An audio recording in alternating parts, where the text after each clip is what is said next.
Hello and welcome to Reverie Sculpture, Statuary, and Monuments. How can I help you today? Okay. You must be the person that I talked to on the phone then, is that correct? Just those couple of days ago, right? Wonderful. Well, in that case, it seems that congratulations are in order. After all, it's not every day that one has a library, a full library named after them. So congratulations on that. Now, of course, this particular library, so I've heard, doesn't do things just halfway. No.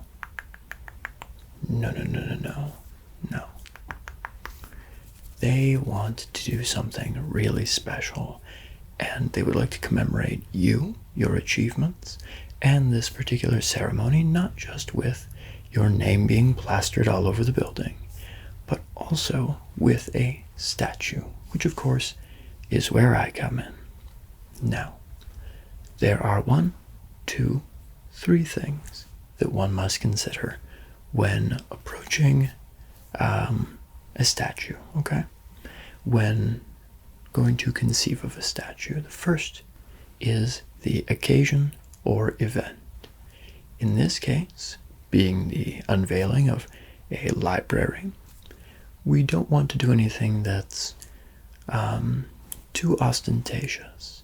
We don't want to do anything that's too big, and we don't want to do anything that's too flashy. And libraries, after all, tend to be spaces that are a little bit more subtle, a little bit more low-key. Yes. So, for this occasion, I would recommend that we just stick with the classic bust or shoulders up approach to the sculpture. We don't want to do anything that's too large or anything that might stick out and make it appear as though this is less about education and more about ego. Isn't that right? Wonderful. I'm glad that you agree. Now, of course, there are spaces for large and impressive statues or monuments. Think the Statue of Liberty, those types of grandiose sculptures, which tend to catch the eye, turn the head, and really stick in the mind for sometimes years after being able to first see them.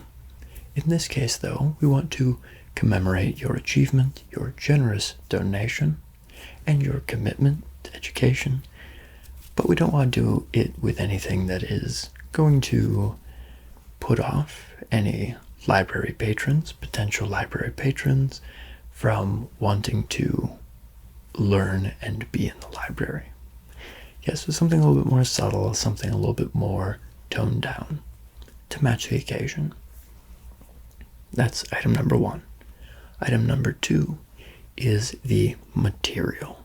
Yes. Materials for sculptures, for statuary, for monuments, there's some overlap, but in general, there are typical materials that you would see that would have their own separate purpose. For example, clay tends to be excellent for use in a sculpture, as with wood, glass, those more artistically minded substances. Good for sculpture, which is more stylistic in nature, while for monuments, for statues, stone, limestone, sandstone, granite in some cases, bronze in many cases, those type of sturdier, longer lasting, hardier materials that have a little bit more substance to them. Yes. Wonderful. I will talk you through, of course, all of the various materials that we can choose from once we have completed the measurement process, which transitions me quite nicely, I think, into the third and final aspect of what goes into making a quality statue, and that is likeness. I'm sure you've seen all sorts of statues or heard horror stories from your friends and compatriots who had statues commissioned for them, but which never quite were able to capture the essence of the actual person. And thus, instead of being something that commemorates, something that honors, something that is unique and special, ends up being something that's off-putting, that's uncanny, and we want to avoid that at all costs. What separates statuary from portraits or even photography is that portraits and photography tend to have the benefit of context. This can be context of event, context of emotion, or even just context of lighting and place. Whereas with statuary, your statue will become part of the context, and it will be determined by the context of the area.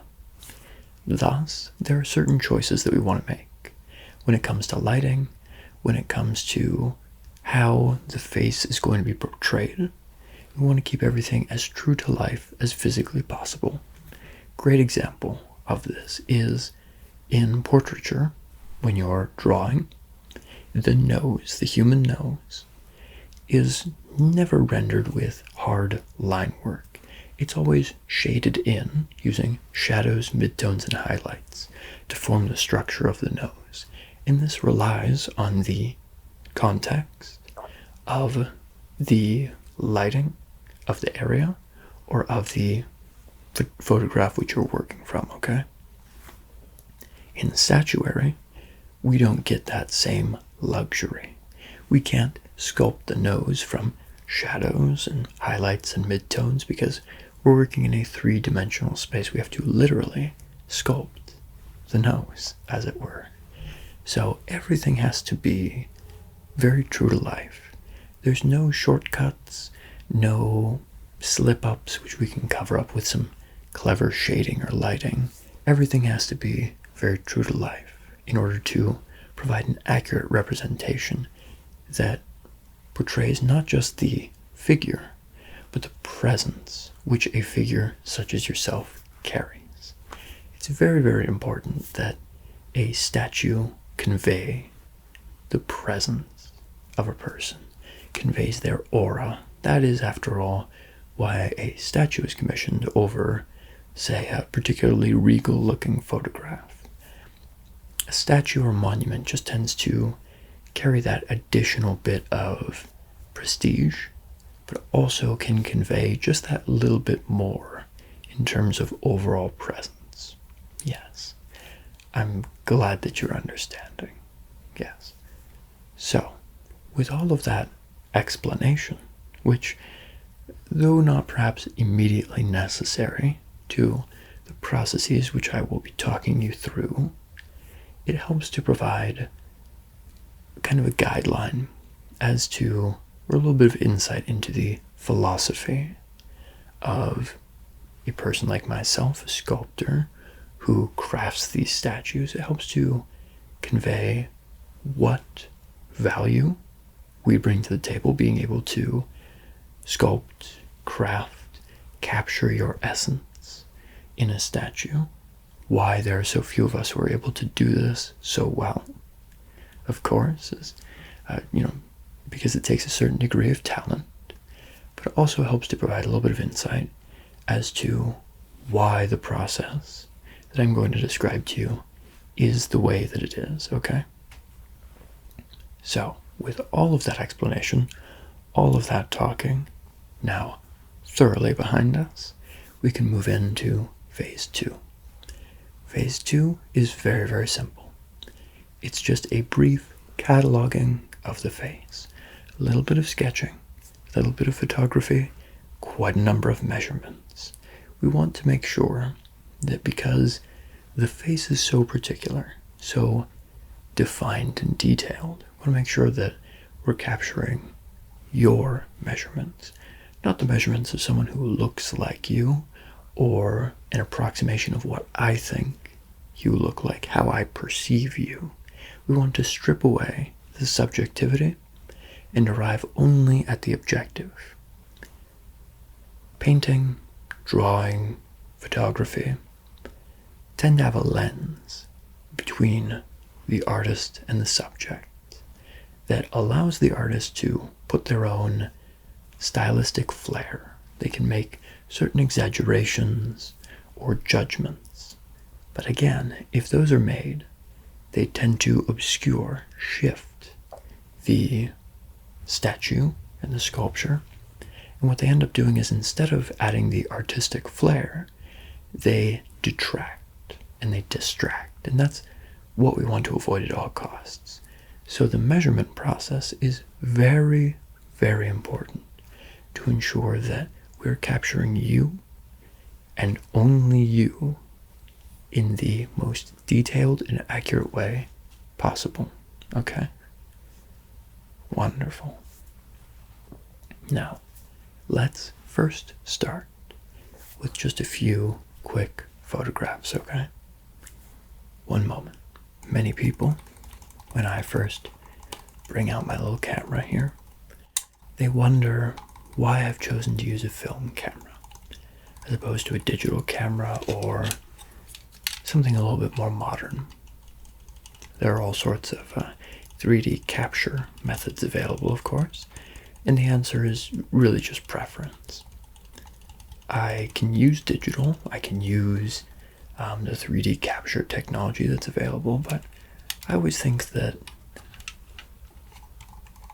film and just taking a picture and working from that using different angles helps to better simulate the experience that a person will have looking at your statue from various different angles, as opposed to creating something that's so perfectly one-to-one that it puts the emphasis on the wrong things. After all, we still have to capture that spark, that essence that makes it uniquely you. We want to be objective in our measurements, but your expression, your demeanor, how you are portrayed, that's not something that can be captured using a tape measure, okay? You have to get a little bit creative. So, just a few quick photographs.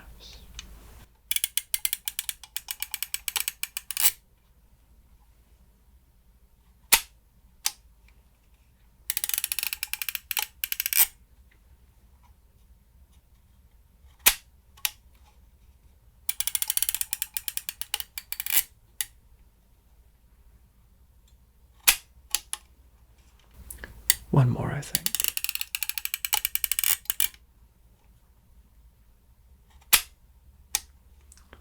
Perfect. See, that wasn't so bad, was it? Wonderful. I'll just put this down, and then we can begin more of the measurement process. Now, we'll be using two tools primarily for the measurement process. And no, it's not this pointer and plastic skull here. It's actually these and this tape measure. Now, there are a few key areas that we want to focus on, and I always like to talk my clients through the measurement process where we're going to be focusing before I get in really close and start to make little adjustments, assessments, and measurements. So the few key areas that we want to focus on first is the forehead. The forehead tends to take up about a third of the space on the head, okay?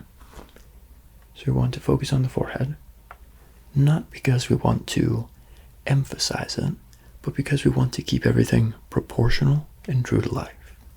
The forehead is often where sculptors, artists, those who are just beginning their journeys tend to go astray.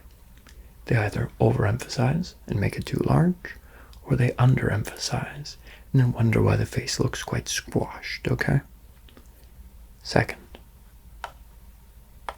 the eyes. We want to make sure that the eyes are being accurately portrayed. Many, again, amateur artists will overemphasize the eyes and draw them too large. Though the sockets of the eyes may look quite large, there's an awful lot of muscle and skin that obscures the actual eye itself, and thus the eye ends up being a little bit smaller than you might initially expect, but when rendered in and amongst the rest of the facial features, it looks proportional and right. The nose is another area that we're going to focus on, not just the position on the face, but its height and width as well. The nose is tricky because people tend to want smaller noses, right?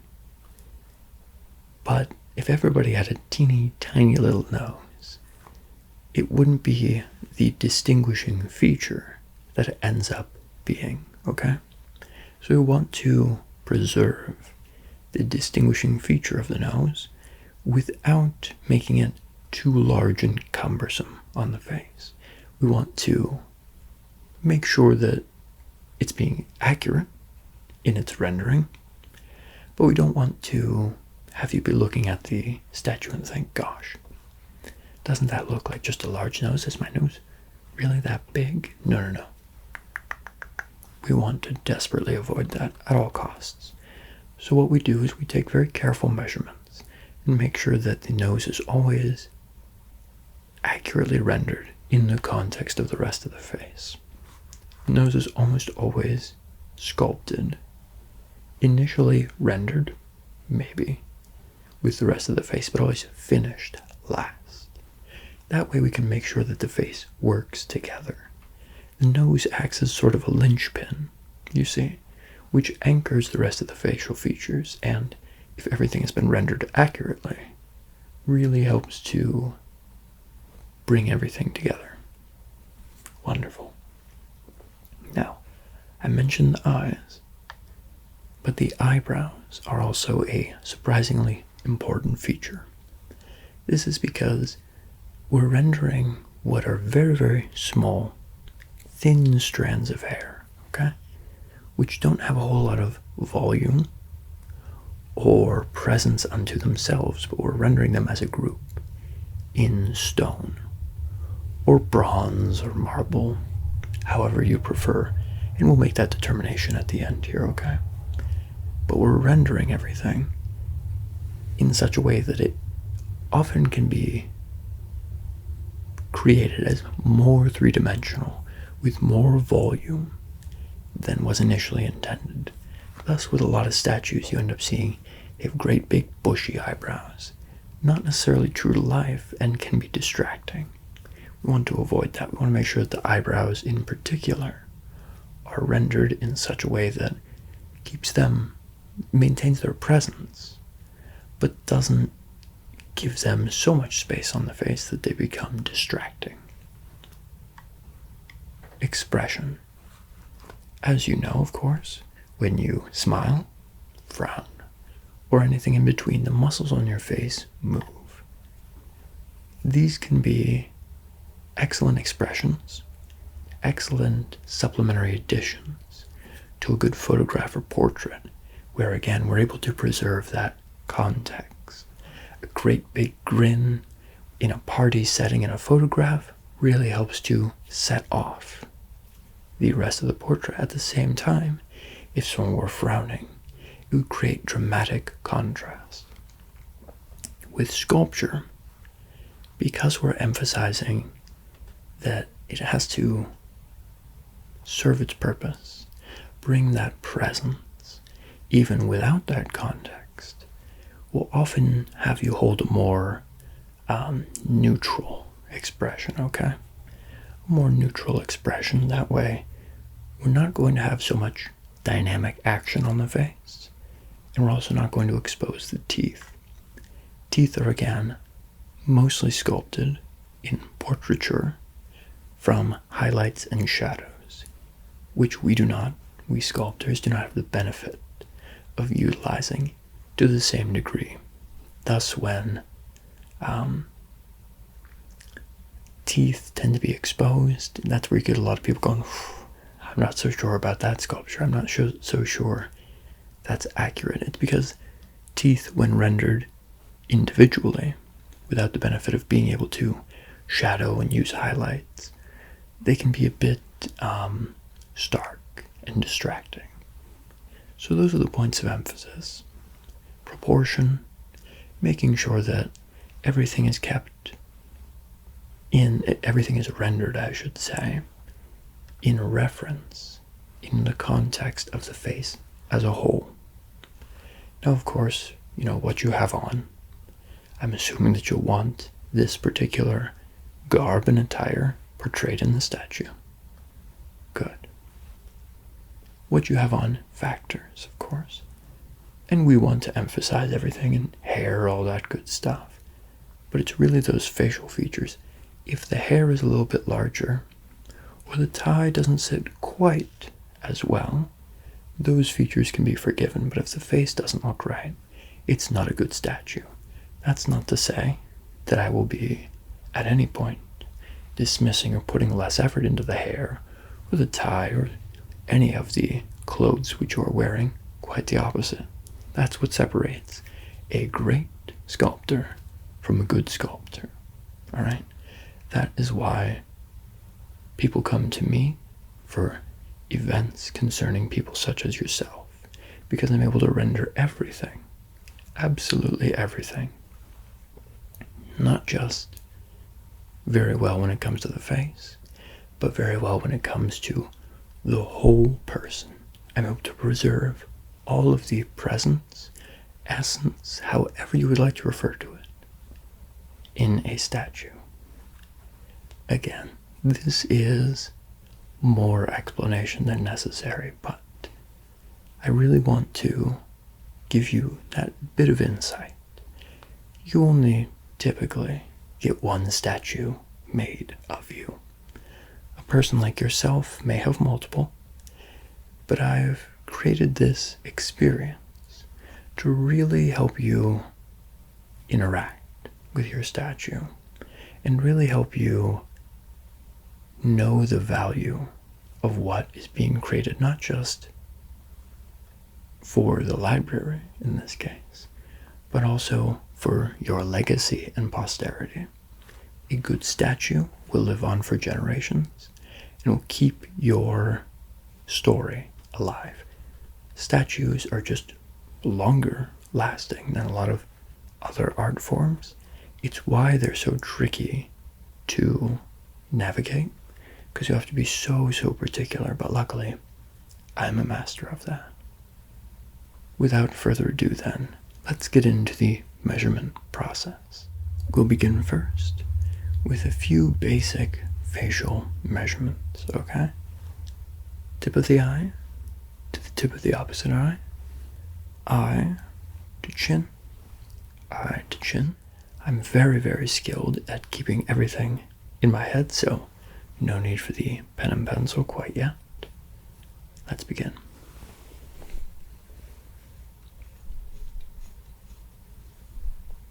Okay.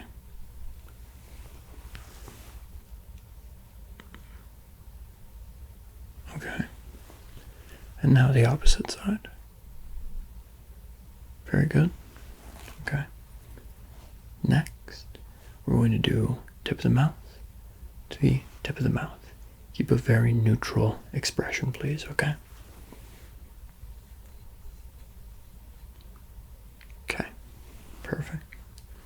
Same thing with the nose. We're going to get a basic length and height of the nose from the tip through to where it meets the middle of the eyes. Okay.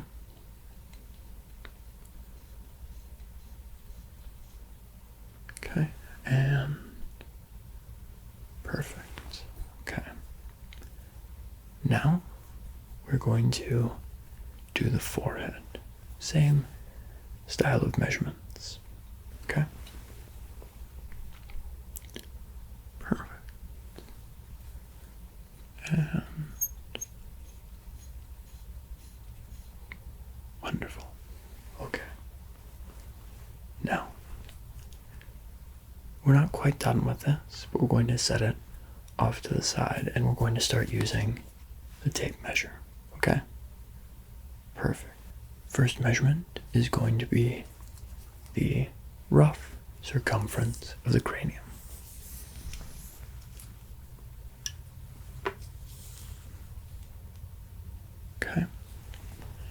Now we will do from temple to temple.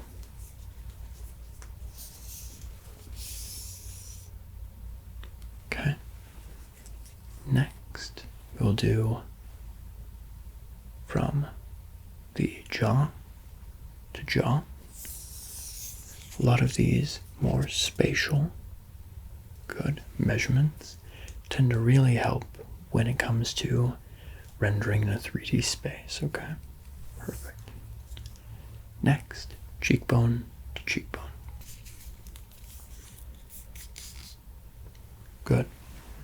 Perfect. You're doing really, really well. Next, from chin to jaw on either side. Okay. Okay. Now the thickness of the neck. Okay. Perfect. Wonderful. Now we're just going to do a few measurements that are a little bit harder to describe, but will be very useful to me, okay? So I'm not going to talk you through these as much. I'm just going to ask that you sit very still. Don't modify your expression. And then just stare right into the middle distance for me, please, okay? Perfect. Good, good, good, good. Okay. All right. Okay.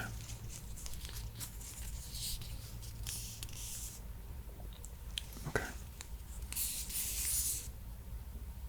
Interesting. Okay. Excellent. And just hold still, please. Okay. Good.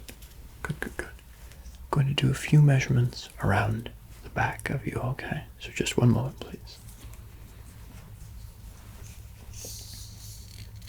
Excellent. Excellent. You're doing really well. And the other side.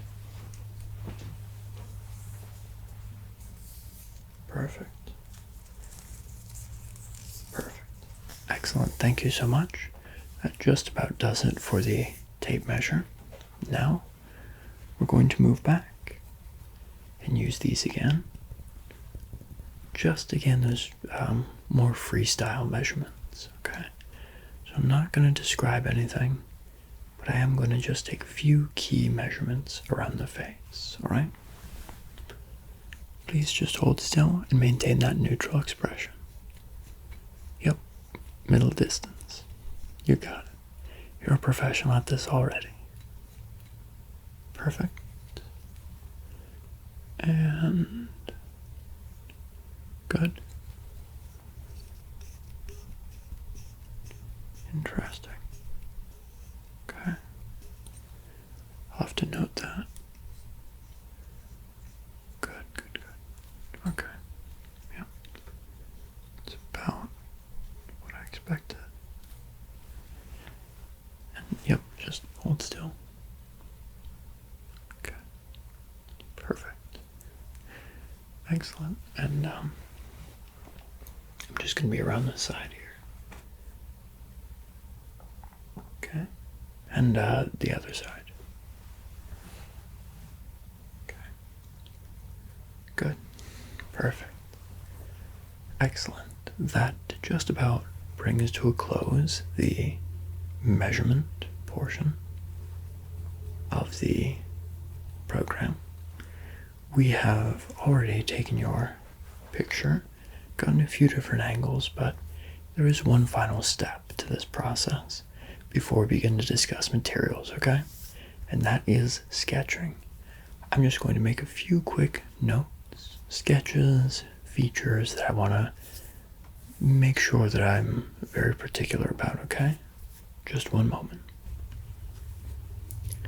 I always make sure to use charcoal because I find that it mimics the texture and look of stone or bronze, anything, a little bit more closely and accurately than, say, a normal pencil or pen would. So just let me, okay.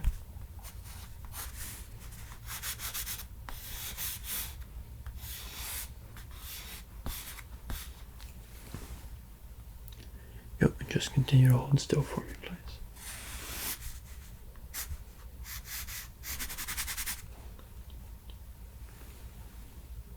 Okay. Interesting.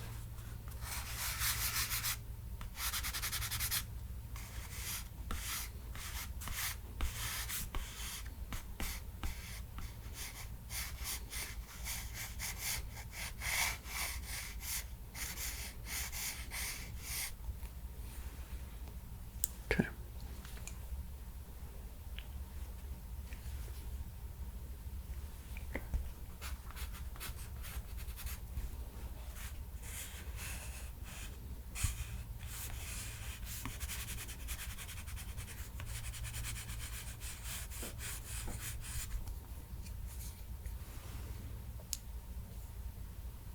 Okay.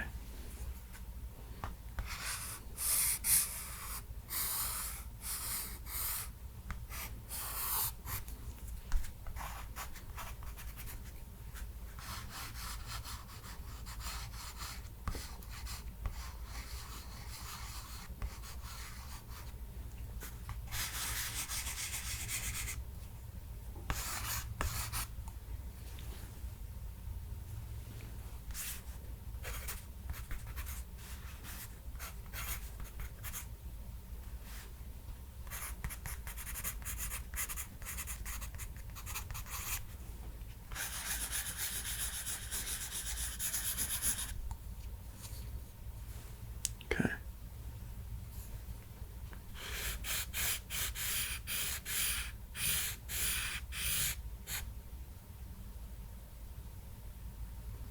I'm sorry, I'm just in this moment seeing a few key things which I really want to make sure that I'm capturing accurately. So don't be alarmed. I know I might have a bit of a stern expression, but nothing concerning you. Just really focusing.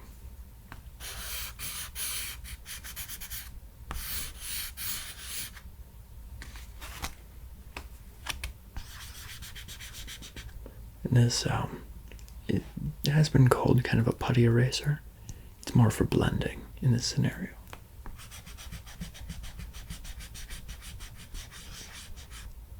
Okay.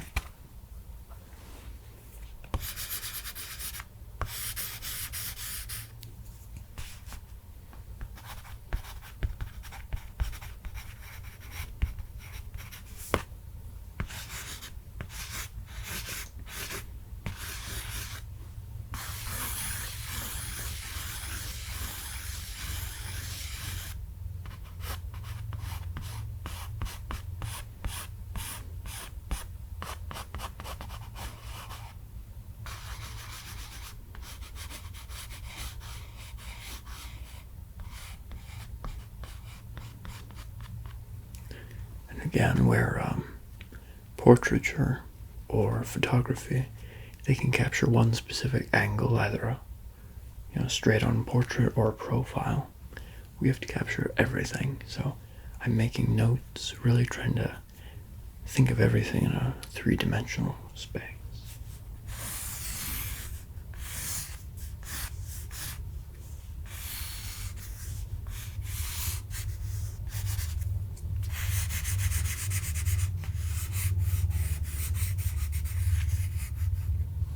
Okay, wonderful. Thank you so much for your patience there. That just about concludes the measurement and overall assessment process. Give me one moment to put these into my notes binder, okay? I'll just put them there for safekeeping. And then we can discuss materials, okay? Perfect. Now, if you remember, at the beginning of this experience, I mentioned there were monuments, statues, and sculptures, and that each tended to have its own particular materials, which applied to each application. For our purposes, since we're doing a statue or monument, we're going to be limited to 5 materials: bronze, marble, granite, sandstone, and limestone. First, we should probably eliminate a few before I go through the rigmarole of full explanation into the pros and cons and everything. Granite tends to be reserved for funereal headstones, that kind of thing. So we normally eliminate that unless it's for that application. Is that alright? Good. Limestone can also be eliminated because it's more for outdoor applications and it's more for larger monuments, not those that are a smaller scale like your bust will be, okay? Perfect. And then finally, sandstone. I enjoy working with sandstone. It is a wonderful texture and it really helps to emphasize the statue qualities. However, again, it's more for an outdoor application, and everything that sandstone does, marble tends to do better, okay? Perfect. Which leaves us with just 2. Marble and bronze. Marble is classic. It's prestigious. It's relatively easy to work with from a sculptural standpoint, and it lasts very, very well indoors. However, marble tends to err on the side of being a bit pretentious, if you catch my meaning. So if somebody sees that they've done a marble bust of you, given the occasion, they might get the wrong idea, okay? I would recommend for this particular application and event, bronze. Bronze is a wonderful metal, very easy to work with, captures a lot of people very, very well from a statuary perspective. I think they would work very well with your skin tone, overall, the overall layout of your face, and it would also be able to really capture those more detailed elements very, very well. We don't have to worry about, with some of the stones, they can be a bit more fragile or difficult to work with once they have been reduced to a significantly fine detail. But for bronze, we don't have to worry about that because bronze, being a metal, tends to maintain its strength even when you're working with very fine detail. So I tend to, for indoor applications where the goal is to have it be around for quite some time, recommend bronze. Bronze is also very well weathering. It will show weather, but that just adds to its overall presence. A well-weathered statue is just as valuable as a new statue. You don't want something that's going to chip and dull. You want something that's going to age like a fine wine. So I'm going to recommend bronze to you. Is this to your liking? Wonderful. I'm glad to hear it. Now, we discussed the elements, challenges, the reason why you're getting a statue. We discussed your measurements, assessed your face, and determined what areas we're going to be focusing on, what areas are going to be particularly paid attention to, and finally we've discussed materials. From my end, that is everything that I needed to speak with you about today. Do you have any questions? Wonderful.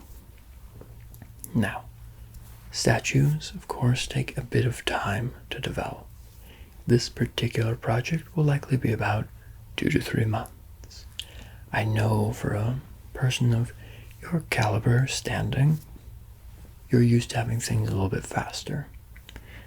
I urge you, though, not to rush art, and not to rush particularly statuary. After all, that tends to be how we get the more horrifying examples, which don't capture the essence or the occasion in any appropriate fashion. 2 to 3 months is also just so happens to be the timeline for when your grand opening of the library is scheduled. So, worry not, everything will be in place. You will have a wonderful statue to commemorate the event, but it's just going to take a little bit of time. Is this all right to your liking?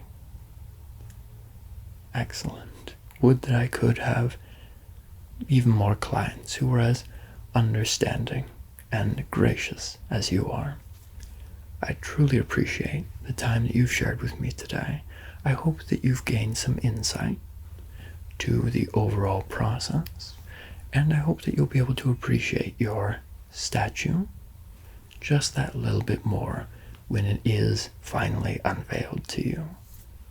Now, unfortunately, I must take my leave to begin compiling my notes, really firming up sketches, and overall selecting what piece of bronze I would like to be working with, okay? This will be, again, a process. We'll be keeping you informed. My workshop will keep you informed as to how the process is progressing, but at a certain point, in order to preserve the surprise of the event, we will stop sending you pictures. That way, when it is unveiled to you in all of its glory, you'll truly be able to appreciate that moment, and you won't have anything spoiled, all right? Wonderful. Again, thank you so much for your time. I truly appreciate it, and I look forward to having the privilege of unveiling this statue to you. I'll see you soon. Bye-bye.